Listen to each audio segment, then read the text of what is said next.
42% have had one dose, 16% 2 doses. The order that all mining and resources workers get vaccinated as a condition of their employment will improve the vaccination bottom line. It'll be mandatory to be double dosed from January the 1st.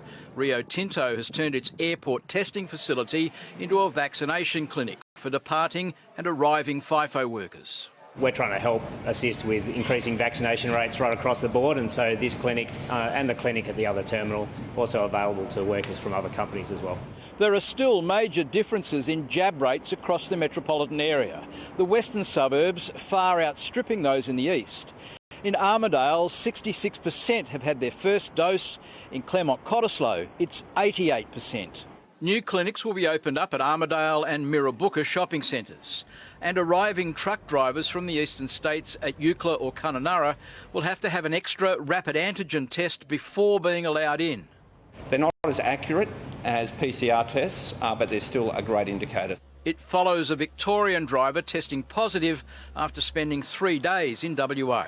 Jeff Parry, 7 News.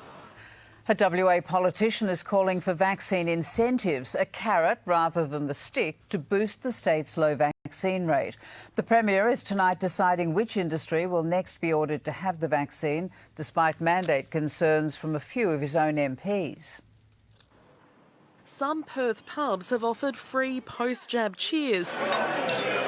Instead of drinking to your health, doctors say your health itself should be incentive enough, and the vast majority of politicians have already lined up to roll up. But 4 MPs have only had 1 dose, 2 have refused to say. Wilson Tucker says MPs are not special and should face the same level of accountability. We should set an example, and so that's why my team is vaccinated. But Labor MPs were among 19 who didn't or didn't say they support making the jab mandatory for MPs and staff. Simon Millman said it raises interesting philosophical considerations, but for the good of the community, he would support it. So does one legalise cannabis MP.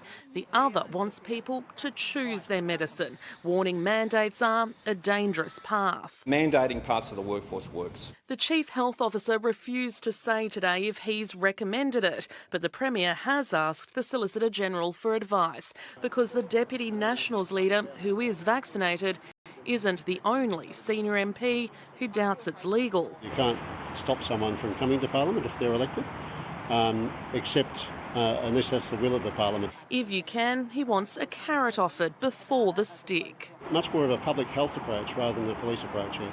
Would $600 off your power bill get a lot of people to line up for a jab? Well, there you go. They gave $600 off just because they had some money from the dog settlement. Well, they've got a $5.8 billion surplus now. It's going to be cheaper to do that than put people on a respirator in the hospital at some point in the future. The Premier suggested vouchers for vaccines in July. $50 or $100 for Woolworths or Coles or Bunnings. An idea the Prime Minister liked. Sources say it was killed by his COVID task force commander. Without national agreement, that idea came to naught, the state government leaving incentives up to business. Today telling 7 News we welcome innovative ideas while maintaining WA's vaccination rate is in line with supply from the Commonwealth. WA is lagging at 70% single dose, 52% fully vaccinated. Nationally, that's 62%. In New South Wales, 74% was something to celebrate.